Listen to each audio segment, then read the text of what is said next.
Savard King de Brunel was born on the 9th of April 1806 in Portsmouth.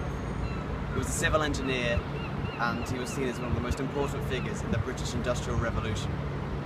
His important projects include the Clifton Suspension Bridge, the Great Western Railway network, and it was his idea to develop the transatlantic steam-powered trade system. SS Great Britain was launched in 1843 and it was in service between 1845 to 1886. It was the first passenger steamship to cross the Atlantic, which it did in 1845 in the span of 14 days. Brunel had the overall control over the design of the ship, and currently it's an award-winning attraction in Bristol Harbour, which attracts over 150,000 to 200,000 people every year.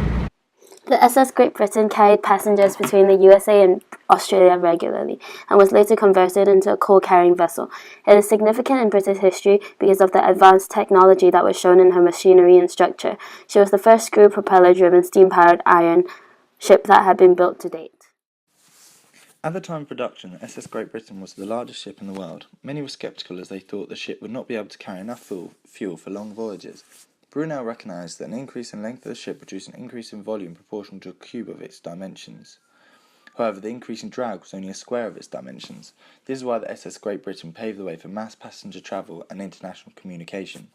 Brunel also benefited from economies of scope. Many of the steel working skills Brunel developed whilst building the Great Western Railway were used in the design, building and the hull of the SS Great Britain. Technological advances were crucial for this project. The surface condenser in particular allowed boilers to run on salt water without having to be stopped and cleaned, making long voyages much easier.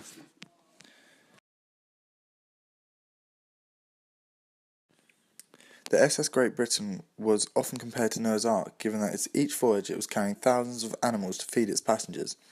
Not only was it one of the greatest ships of the century, it literally laid the foundations for transatlantic cooperation and partnership. After the extensive improvements of the infrastructure in Britain, the SS Great Britain was used to form the basis of international communications through telegraphs. Further, its impressive technological feats, for example speed and size, allowed Britain to significantly increase its overseas trade.